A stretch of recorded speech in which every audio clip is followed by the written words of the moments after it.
আমি যদি কোনো মানুষের দোষ গোপন রাখি তাহলে আমার লাভ কি? আমার লাভ কি? এক নাম্বার, নবীজি বলে ক্বালা রাসূলুল্লাহ সাল্লাল্লাহু আলাইহি ওয়াসাল্লাম, আল্লাহর নবী বলেন, মান সাতারা মুসলিমান সাতারাহুল্লাহু ফিদ দুনিয়া ওয়াল আখিরাহ। পৃথিবীতে কোনো মানুষ যদি আরেকজন মুসলমানের দোষ গোপন রাখে, দোষ ঢেকে রাখে, আল্লাহ পাক ওই লোকটার দোষ দুনিয়া আখিরাতে ঢেকে রাখবেন। সুবহানাল্লাহ। দুনিয়াতে তো আল্লাহ আমাদের দোষগুলো ঢেকে রাখছেন, এটা আর বলা বাহুল্য, এটা আর বলার প্রয়োজন নাই। আমরা এক একজন কি পরিমাণ অপরাধ করছি সবগুলো কি সমাজের মানুষ জানে? সবাই বলেন না, জানে না। দুনিয়াতে তো আল্লাহ ঢেকে রাখছেন, আখিরাতেও যে ঢেকে রাখবেন একটা দৃষ্টান্ত শোনেন।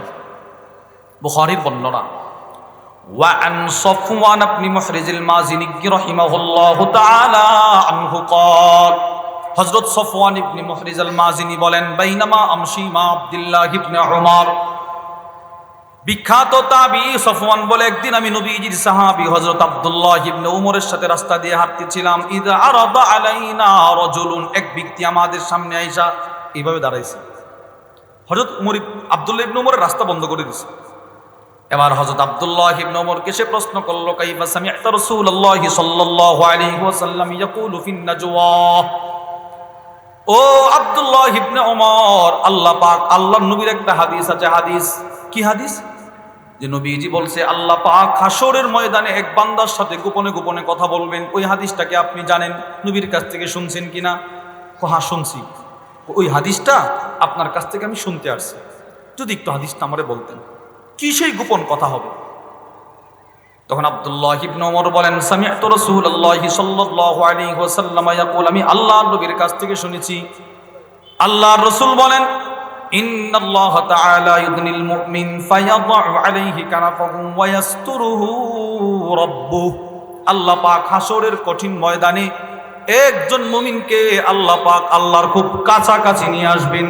সুবহানাল্লাহ। খুব কাছাকাছি একজনকে আল্লাহ পাক পৃথক করে আল্লাহর খুব কাছাকাছি নিয়ে আসবেন। কি পরিমাণ কাছাকাছি? ফায়াদাউ আলাইহি কানাফাহু, আল্লাহ পাক আল্লাহর রহমতের চাদর দিয়ে ওই বান্দাকে ঢেকে ফেলবেন। সুবহানাল্লাহ। ওয়া ইয়াসতুরুহু রাব্বু, রব একদম তারে গোপনে নিয়ে যাবেন, গোপনে কেউ দেখবে না ওই বান্দাকে। বান্দা আর রব, রব আর বান্দা, আর কেউ নাই, শুধু আল্লাহ আর আল্লাহর ওই বান্দা। ফায়ানশুরু আলাইহি, এবার রব্বুল আলামিন ওই চাদরের নিচে তার জিন্দেগীর সব আমলনামার খাতাগুলো রব খুলে দিবেন। আমার আপনার জিন্দেগীর সবগুলো অপরাধ, সবগুলো নেক একটা খাতায় লেখা হচ্ছে। একটা খাতাই না, 99টা খাতা। প্রত্যেকের বক্তারও 99টা খাতা হবে, শ্রোতারও 99টা খাতা হবে, মুহতামিম সাহেবেরও 99টা খাতা, ছাত্রেরও 99টা খাতা, ইমামেরও 99 খাতা, মুয়াজ্জিনও 99 খাতা। তিরমিজির বর্ণনা, ওয়া আন আব্দুল্লাহ ইবনে আমর রাদিয়াল্লাহু তাআলা আনহুমা ক্বাল, হযরত আব্দুল্লাহ ইবনে আমর থেকে বর্ণিত, তিনি বলেন, ক্বালা রাসূলুল্লাহ সাল্লাল্লাহু আলাইহি ওয়াসাল্লাম, আল্লাহর নবী বলেন, ইন্নাল্লাহা সায়ুখাল্লিসু রাজুলান মিন উম্মতি আলা রুউসিল খালাইক, আল্লাহ পাক গোটা হাসরবাসী থেকে একজন মানুষকে পৃথক করবেন। এটাই ওই হাদিস। পৃথক করে আনার পর ফায়ানশুরু আলাইহি তিসআতাও ওয়া তিসঈনা সিজিল্লা, ওই বান্দার সামনে আল্লাহ পাক তার 99টা আমলনামার খাতা খুলে দিবেন। বলেন কয়টা খাতা হবে ভাই? 99। এক একটা খাতা কত বড় হবে জানেন? ওই হাদিসে আছে, এক একটা খাতার মধ্যে পৃষ্ঠা হবে কয়েক কোটি পৃষ্ঠা। এক এক পৃষ্ঠা হবে মিসলামাদ্দিল বাসার, চোখের আলো, চোখের পাওয়ার যতদূর পর্যন্ত যাইতে পারে ততদূর লম্বা হবে একটা পৃষ্ঠা। পুরোটা খাতা, সবগুলো খাতা ফেরেশতা না আল্লাহর কাছে দিবে, আল্লাহ নেন, এই বান্দার সবগুলো এখানে আছে, এই খাতাটা খুলবেন। এবার আল্লাহর রাসূল বলেন, আল্লাহ পাক ওই খাতাটা খুলে খুলে বান্দাকে গোপনে গোপনে বলবেন, ওই যে চাদরের নিচে বলবেন, আতাআরিফু দামবা কাযা, আতাআরিফু দামবা কাযা, তুমি কি এটাকে অস্বীকার করতে পারো? তুমি যে এটা করো নাই, এই যে অপরাধটা তুমি করছো, তুমি কি অস্বীকার করতে পারো? না। আরেকটা পৃষ্ঠা আল্লাহ উঠাবেন, উল্টায় বলবেন, এই অপরাধটাকে অস্বীকার করতে পারো? না। এইভাবে তার সবগুলো অপরাধ আল্লাহ তারে দেখাবেন। কি লেখছে? আরে ছাত্র যখন পরীক্ষায় লেখে তখন খুব ভুল লেখে, ভুল, ভালো ভালো ছাত্র যখন ভুল লেখে তখন কিন্তু উস্তাদের ডাইকা নিয়ে বলে, কি লেখছস তুই এগুলো? এই বেটা দেখছেন কি লেখছস তুই? তোর কাছ থেকে তো এটা আশা করছিলাম না, তুমি এটা কি লেখলা, তোমার তো পুরো নম্বর শেষ। এইরকম আল্লাহ বলবে তুমি কি এটাকে অস্বীকার করতে পারো না? আপনি বলবেন মালি হাযাল কিতাব লা ইউগাদিরু সগীরাতাও ওয়ালা কাবীরাতান ইল্লা আহসাহা, আশ্চর্য এক কিতাব, আমার জিন্দেগির ছোট থেকে ছোট, বড় থেকে বড় কোনো অপরাধ রাখলো না, সব লিখে ফেলছে। আল্লাহ বলবে কোনোটাকে অস্বীকার করতে পারো না? তখন আল্লাহ বলবে, ওই ব্যক্তি বলে, নবীজি বলেন ওয়ারাআ ফি নাফসি আন্নাহু হালাকা, যেই মাত্র আল্লাহ তার সবগুলো অপরাধ তাকে দেখাবেন, সে মনে মনে চিন্তা করবে আমি শেষ, আমার এখন জাহান্নাম ছাড়া আর কোনো উপায় নাই। তখন আল্লাহ বলবে বান্দা, দুনিয়াতে তোমার এই অপরাধগুলো আমি গোপন রাখছিলাম, এই অপরাধগুলো কিন্তু তুমি দুনিয়াতে থাকতে করছো, আমি প্রকাশ করি নাই, আজকেও আমি গোপন রাখলাম, যাও তুমি আমার জান্নাতে চলে যাও। আমরা কি পাইলাম? কেন তুমি দুনিয়াতে আমার বান্দার দোষ গোপন রাখতা? মানুষের দোষ গোপন রাখা এর ফজিলত আছে না নাই বলেন?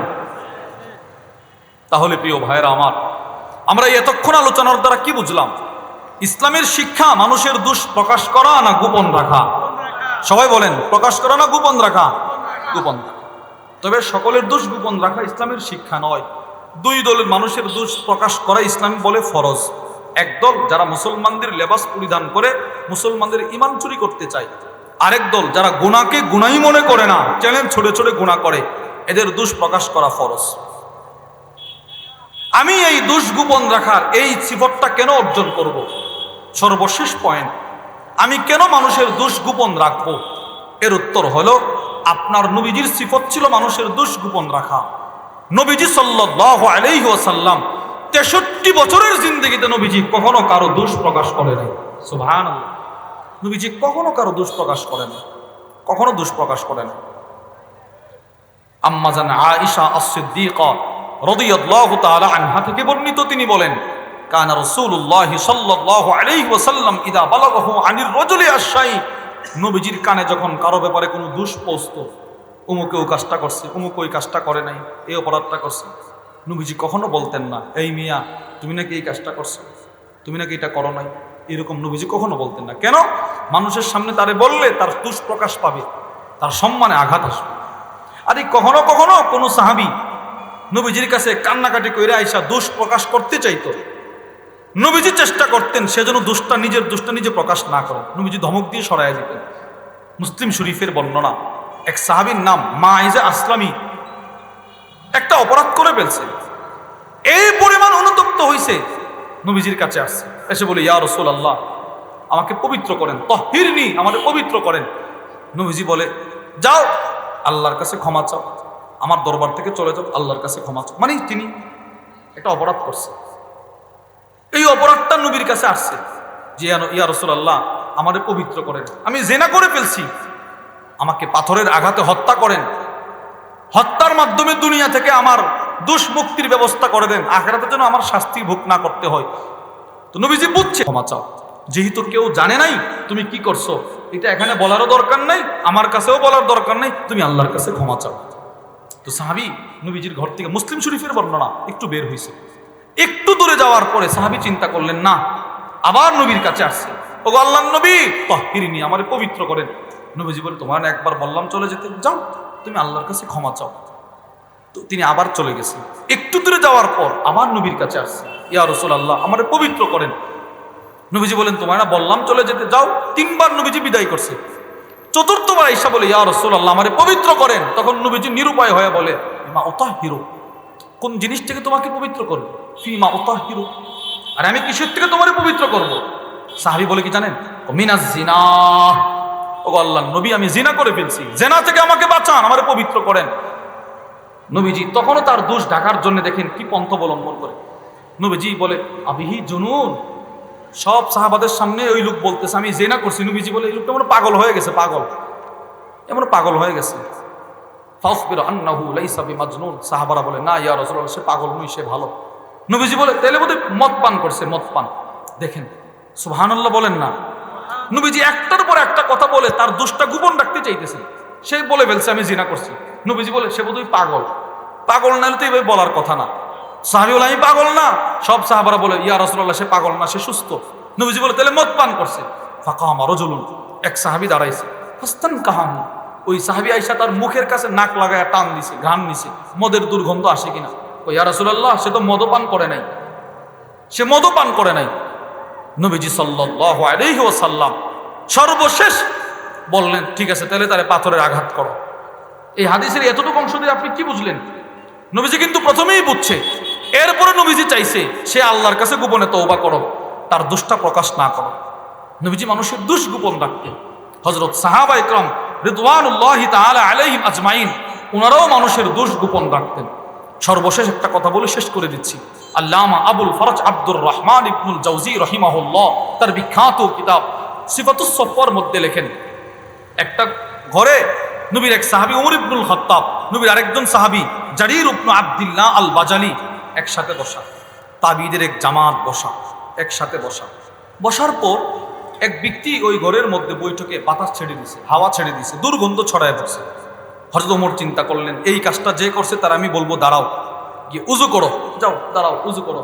ঠিক এমন সময় হযরত জারীর ইবনু আব্দুল্লাহ আল বাজালি বললেন, আমিরুল মুমিনিন, যে কাজটা করছে তারে একা উজুর জন্য পাঠাইলে তার সম্মান নষ্ট হবে, আমরা সকলেই মুহূর্তে উজু করে আসলে কেমন হয়।